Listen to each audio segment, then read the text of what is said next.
quais modelos de periodização que existem e qual a diferença entre eles? Tá, dentro dessa necessidade de organizar o tempo de treino, existem diversos modelos, para ser sincero, mas talvez os mais conhecidos sejam o modelo de periodização tradicional e o modelo de periodização em blocos. Esses dois modelos, então, eles têm essa missão de organizar os estímulos de treinamento ao longo desse tempo que a gente tem disponível. O modelo de periodização tradicional, ele é um pouco mais antigo, ele foi proposto aí mais ou menos na década de 60. Isso que a literatura traz para a gente, né? Então, se ele foi proposto na década de 60, na verdade, os estudos começaram bem antes. A gente tem, assim, diversos anos de estudos para que a gente propusesse, para que fosse proposto alguma coisa depois.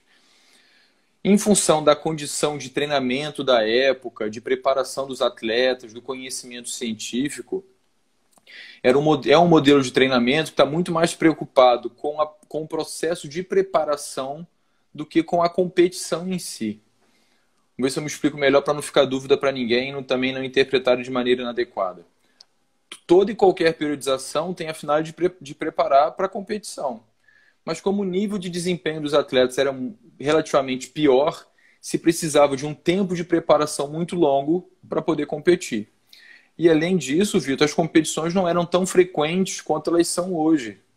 Hoje o atleta tem que competir com muita frequência e com excelente desempenho, porque por trás disso tem a necessidade de patrocínio, de dinheiro, isso passou a ser a vida do atleta.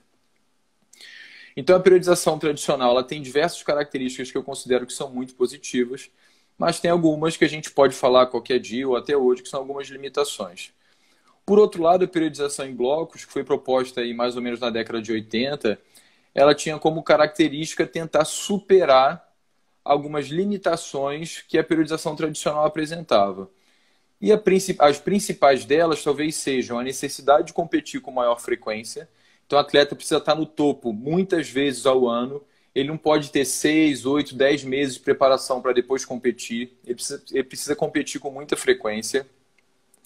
E, além disso, eles perceberam que o modelo de periodização tradicional, como você treina muitas coisas ao mesmo tempo, que é o que a gente chama de carga complexa, o processo de adaptação ele é mais lento e, às vezes, até mais complicado de acontecer.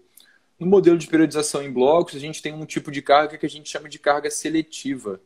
Então, as cargas elas são muito mais específicas para o atleta. E isso é excelente para a melhora do desempenho.